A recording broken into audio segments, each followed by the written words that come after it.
साथियों नमस्कार। Real news channel में आपका हार्दिक स्वागत है। एक तो बहुजन समाज के पत्रकार हैं नहीं, और अगर हैं तो उनमें भी बंटवारा देखा जा सकता है।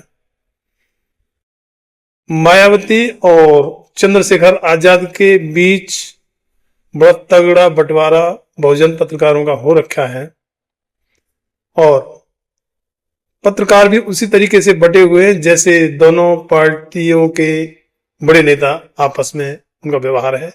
वही हाल उनसे संबंधित या उनके चाहने वाले पत्रकारों का है। जिस तरीके से चंद्रशेखर आजाद का व्यवहार होता है कि उनको एक बार किसी पत्रकार ने पूछा था कि मायावती ऐसे क्यों कर रही है, तो चंद्रशेखर आजाद ने उन्हें बीच में टोकते हुए ही पत्रकार को कहा था, मायावती नहीं मायावती जी बोलिए, वो हमारी आदरणीय बड़ी नेता है। तो उसी तरीके के व्यवहार चंद्रशेखर आजाद अब तक करते रहे हैं।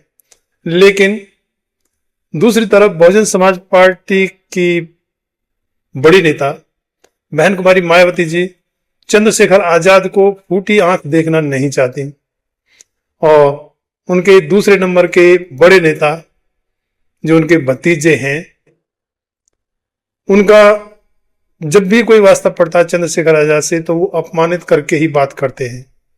भाषण में वो कहते हैं कि चंद्रशेखर आजाद नवयुवकों पर मुकदमे लगवाता है और दूसरी जगह चला जाता है, और वो युवक केस लड़ते रह जाते हैं। या एक बार मध्य प्रदेश में उन्होंने एक पत्रकार द्वारा पूछने पर कहा था कि कौन आजाद समाज पार्टी, कौन चंद्रशेखर, हम ऐसे छोटे मोटे लोगों को नहीं जानते हैं। या मतलब इस तरीके की बातें। अच्छा, दूसरी तरफ जो बहुजन समाज पार्टी के जो इन्फ्लुएंसर यूट्यूबर हैं, वो बार बार यही कटाक्ष करते रहते हैं कि बहन कुमारी मायावती का रुतबा इतना बढ़ रहा है, उसमें इतने शामिल हो रहे हैं, और अब की बार ये कर देंगे, अब की बार बहुजन समाज पार्टी सत्ता में आएगी, बहन जी अब के प्रधानमंत्री बनेंगी। खैर, वो करते हैं, उन्हें करना भी चाहिए, लेकिन उसका कोई आधार तो हो। बहुजन समाज पार्टी 2012 से सत्ता से बाहर है, और सिर्फ सत्ता से बाहर ही नहीं है, लगातार उसका ग्राफ नीचे ही गिरता जा रहा है। लेकिन इन सब के बावजूद भी बहन जी किसी के साथ गठबंधन करने के लिए तैयार नहीं है। दूसरी तरफ चंद्रशेखर आजाद बार बार बहुजन समाज पार्टी के साथ गठबंधन करने की बात कहते हैं, लेकिन बहन जी हैं कि उनका एक तो वो जवाब तो बाद में देंगे, पहले अपनी तरफ से ही घोषणा कर देते हैं कि बहुजन समाज पार्टी अकेले चुनाव मैदान में अकेले लड़ेगी।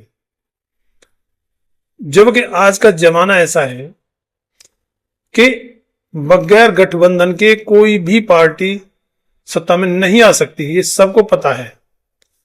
भारतीय जनता पार्टी है जो देश की फिलहाल तो सबसे बड़ी पार्टी है ही, चाहे वो किसी भी तरीके से हो। वह छोटे छोटे कितने दलों को, करीब 38-40 दलों को अपने साथ गठबंधन में लिए हुए है। दूसरी तरफ कांग्रेस पार्टी बड़ी पार्टी है, पुरानी पार्टी है, लेकिन वो भी काफी दलों को अपने साथ गठबंधन में लिए हुए है, फिर भी वो सत्ता में नहीं आ पा रही। तो बहुजन समाज पार्टी अकेले चुनाव लड़के कैसे सत्ता में आएगी, या अकेले चुनाव लड़के करेगी क्या? क्योंकि ग्राफ लगातार गिरता जा रहा है, और पोजीशन यहां तक पहुंच गई है कि फिलहाल बहुजन समाज पार्टी का एक एमएलए, और उसको भी वो अपने दम पर आया बताती है मीडिया। खैर, मीडिया की नहीं माने, या अलग से यही माने कि भाई बहुजन समाज पार्टी का एक एमएलए उत्तर प्रदेश विधानसभा में है, और एक एमपी राज्यसभा के संसद में है। तो इतने पर भी बहुजन समाज पार्टी चुनाव मैदान में अकेले लड़ने का ऐलान करती है, और पहले से कर देती है। और चंद्रशेखर आजाद के बार बार कहने के बावजूद भी बहन कुमारी मायावती उनके साथ गठबंधन करने के लिए तैयार नहीं है।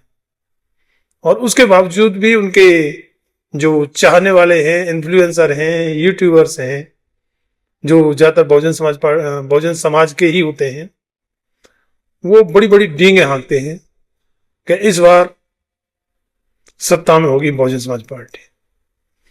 अब अगर विश्लेषण करें तो सत्ता में बहन जी कैसे आ सकती है। 2012 तक कहेंगे, 2007 से 2012 तक बहन जी सत्ता में रही, लेकिन उसके बाद में ग्राफ लगातार गिरता जा रहा है और गिरने की कुछ वजह भी रही हैं, जिनमें एक वजह, सबसे बड़ी वजह जो मानी गई वो ये थी कि बहन जी ने अपने तमाम नेता जो काशीराम साहब ने पार्टी से जोड़े थे वो तमाम नेताओं को पार्टी से बाहर निकाल चुकी है। अगर पार्टी पे नेता ही नहीं होंगे तो पार्टी का आधार कहां होगा। इसके अलावा बहन जी का जो संघर्ष करने के ऊपर जो मानना है, बहन जी ट्विटर पर ट्वीट करने को ही संघर्ष मानती हैं। तो क्या ट्विटर पर सिर्फ ट्वीट करने से ही सत्ता में पहुंच सकती है क्या? बड़ा अजीब सा लगता है। और जो संघर्ष करता है उसकी बुराई करती हैं बहन जी भी, बहन जी की पार्टी के नेता भी, जिनमें चंद्रशेखर आजाद जब मैदान में संघर्ष करते हैं उनके खिलाफ मुकदमे भी होते हैं। सत्ताधारी पार्टी या सरकार तरह तरह से उन्हें दबाने की हर संभव कोशिश करेगी, क्योंकि उन्हें तो अपना खतरा दिखाई देता है, तो मुकदमे भी करेगी और हिंसा भी करवाएगी। जैसे कि प्रयागराज में हुआ, वो साफ था कि भाई चंद्रशेखर आजाद जब पीड़ितों के परिवारों से मिलने जा रहे थे तो सरकार को रोकने की तो जरूरत नहीं थी उन्हें, वो जाते मिलकर चले आते, क्या था। लेकिन नहीं, अगर वो जाते तो जनता में एक मैसेज जाता और सरकार की बुराई होती और चंद्रशेखर आजाद का आधार बढ़ता। तो इसलिए मिलने नहीं जाने देना है।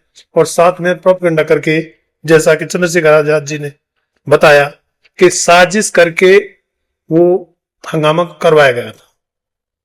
तो इस तरीके की बातें भी होंगी। क्या बहन जी संघर्ष करने के लिए तैयार हैं? बहन जी उनकी बुराई करती हैं, या बहन जी की पार्टी के जो वरिष्ठ नेता आजकल माने जा रहे हैं, उनके भतीजे आकाश आनंद, वो कहते हैं कि चंद्रशेखर आजाद मुकदमे लगवाकर दूसरी जगह चला जाता है। तो भाई अगर संघर्ष करेंगे तो मुकदमे भी लगेंगे और उसमें हिंसा भी हो सकती है और जान भी जा सकती है। अगर बहुजन समाज के मिशन के लिए आपको संघर्ष से डर लगता है तो फिर पार्टी आगे बढ़ेगी कैसे? क्या और कोई फॉर्मूला है? क्या बहुजन समाज पार्टी के नेताओं के पास कोई ऐसा फॉर्मूला है या कोई ऐसा मंत्र है कि वो मंत्र मार देंगे और पार्टी अपने आप 403 में से 250-300 सीट ले आएगी और पार्टी सत्ता में आ जाएगी? ऐसा तो नहीं होता है। लेकिन पार्टी या नेता, बहुजन समाज पार्टी के नेता संघर्ष करने के लिए तैयार नहीं है, लेकिन फिर भी कहा जाता है कि अगली बार सत्ता में आ जाएगी और अकेले चुनाव लड़ेगी। इसके अलावा एक और जो है कि बहन जी ने क्या संविधान पढ़ लिया है? मुझे लगता है कि बहन जी ने संविधान नहीं पढ़ा है, चाहे कोई कुछ भी कहे। लेकिन मेरा मानना यह है कि अगर बहन जी ने संविधान पढ़ा होता तो जो भारतीय जनता पार्टी की सरकार ने सवर्णों को 10% ईडब्ल्यूएस का रिजर्वेशन जो दिया है, तो उसका समर्थन बहन जी कभी नहीं करती। क्योंकि संविधान में कहीं भी किसी के लिए भी रिजर्वेशन का आधार आर्थिक तौर पर नहीं है। संविधान में साफ है कि एक तो छुआछूत, अनटचेबिलिटी, सामाजिक शैक्षिक रूप से जो पिछड़े वर्ग हैं उनको रिजर्वेशन दिया जा सकता है। तो उसमें SC ST तो अनटचेबिलिटी में आते ही हैं और सामाजिक तौर पर पिछड़े हैं और शैक्षिक तौर पर भी पिछड़े हैं। दूसरी तरफ जो OBC है वो भी शैक्षिक तौर पर पिछड़े हुए हैं, इसीलिए उनको पिछड़ा वर्ग कहा जाता है।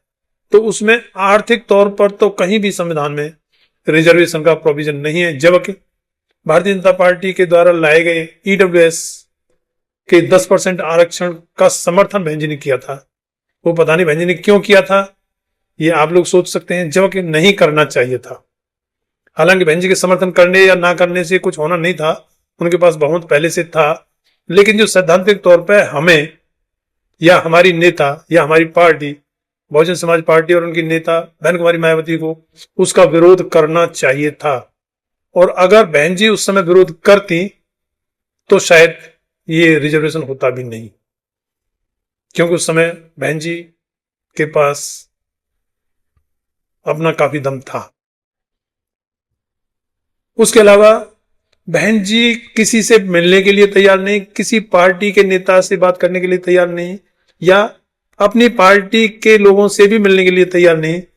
तो क्या बहन जी ने ये मिलना जुलना शुरू कर दिया है जिससे कि बहन जी सत्ता में आ जाएंगे?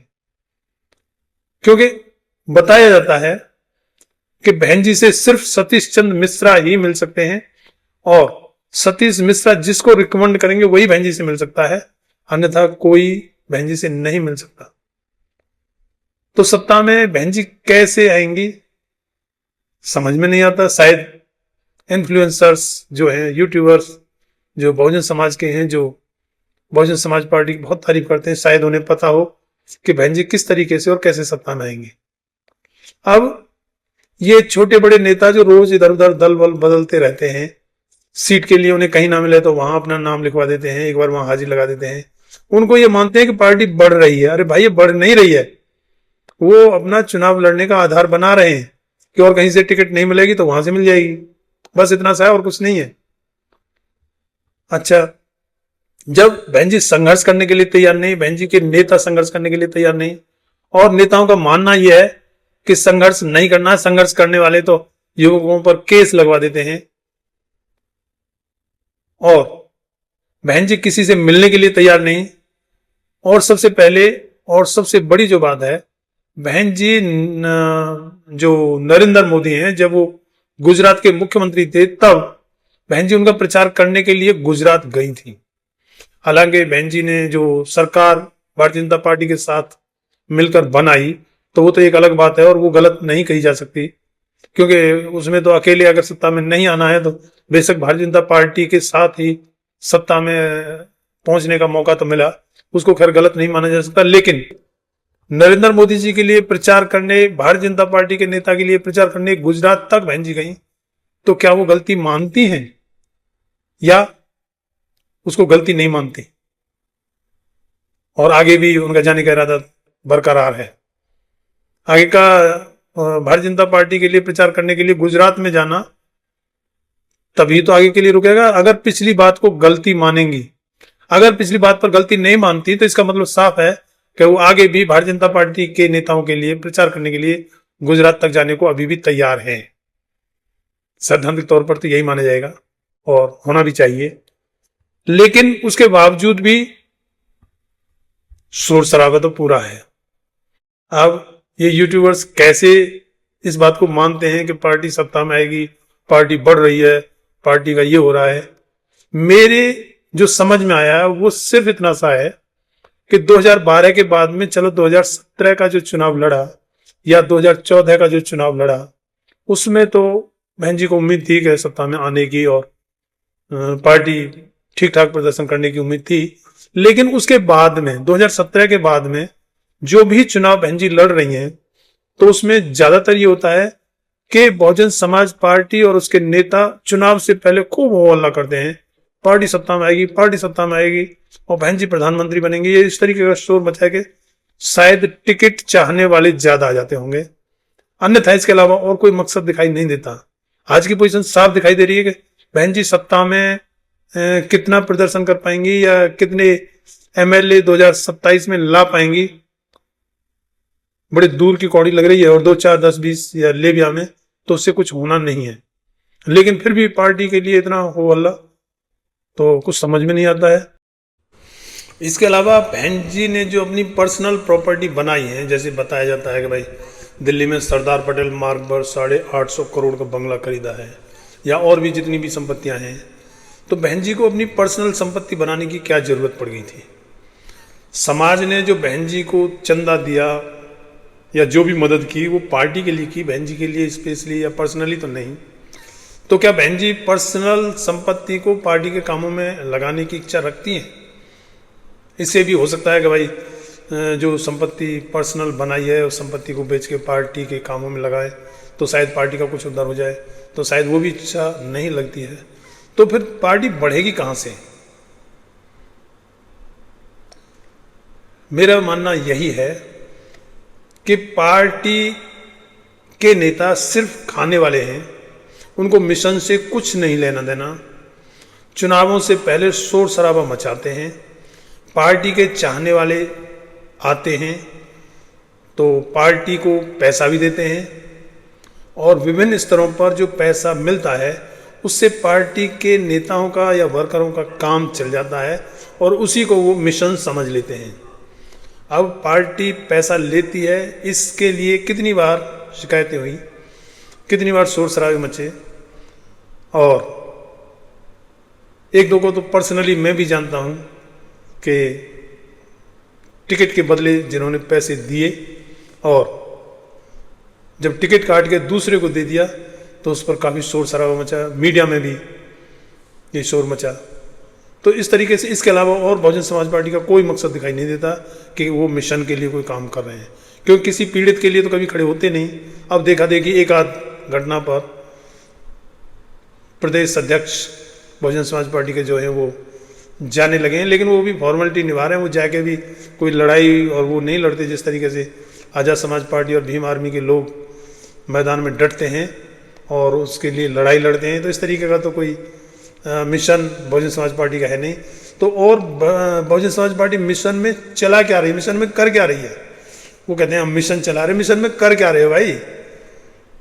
किसी की मदद तो कर नहीं रहे, सरकार आपसे इन्फ्लुएंस हो नहीं सकती क्योंकि आपको संघर्ष करने की आदत नहीं या नीयत नहीं है, तो फिर मिशन में कर क्या रहे हो? बात यही है ना कि पहले जैसे बचपन में कहते थे कि भाई पृथ्वी गाय के सींग पर टिकी हुई है और जब भूकंप आता है तो इसका मतलब ये है कि गाय ने सींग बदला है, तो उस टाइम मान लेते थे। लेकिन अब वो ध्यान आता है भाई पृथ्वी अगर गाय के सींग पर टिकी हुई थी तो फिर गाय किसके ऊपर टिकी हुई थी? ये तो कभी क्वेश्चन किया ही नहीं। तो इसी तरह से बहुजन समाज पार्टी से क्वेश्चन करने की जरूरत है कि वो कहते हैं हम मिशन चला रहे हैं, मिशनरी पार्टी है, मिशन के लिए समर्पित है। तो भाई मिशन में कर क्या रहे हो? बहुजन जनता भी आपके मिशन को मानती है और आपको सपोर्ट भी करती है, चाहे थोड़ी सही लेकिन सपोर्ट तो करती है। तो मिशन के लिए आप क्या कर रहे हो? जो बहुजन समाज के लोग हैं जिनके साथ अन्याय अत्याचार हो रहे हैं उनके मदद के लिए तो आप खड़े होते नहीं, उनके लड़ाई लड़ते नहीं, और आपके अंदर संघर्ष का भी वो मादा नहीं है जिससे कि सरकार किसी पॉइंट पर झुक जाए, वो भी नहीं आप कर सकते। तो फिर मिशन के लिए कर क्या रहे हो? मैं अपील करता हूँ इन्फ्लुएंसर साहिबान जो अपने मीडिया बंधु हैं बहुजनों के, वो बताएं कि बहुजन समाज पार्टी अकेले चुनाव लड़ेगी तो सत्ता में कैसे आएगी, संघर्ष नहीं करेगी तो आधार उसका कहाँ से बढ़ेगा, और फिर मिशन किस बात का जब उन्हें किसी पीड़ित की मदद नहीं करनी है, किसी पीड़ित को न्याय दिलाने के लिए संघर्ष नहीं करना, और जब संघर्ष नहीं करना तो सरकार पर उसका क्या दबाव बनेगा? अधिकार मांगने से नहीं मिलते हैं, अधिकारों के लिए संघर्ष करना पड़ता है। बाबा साहेब ने भी संघर्ष किया था। चावदार तालाब का जो सत्याग्रह था या कालाराम मंदिर का जो सत्याग्रह था, कालाराम मंदिर प्रवेश का, उसमें कितनी हिंसा हुई थी। उस समय अगर बहुजन समाज पार्टी होती या बाबा साहेब बहुजन समाज पार्टी के विचारधारा को मानते तो उन्हें संघर्ष करने की क्या जरूरत थी? वहां तो हिंसा हो जाएगी, केस लग जाएंगे, तो क्या करना है तालाब पर पानी पीने के लिए जाने का? तो बड़ा अजीब सा लगता है।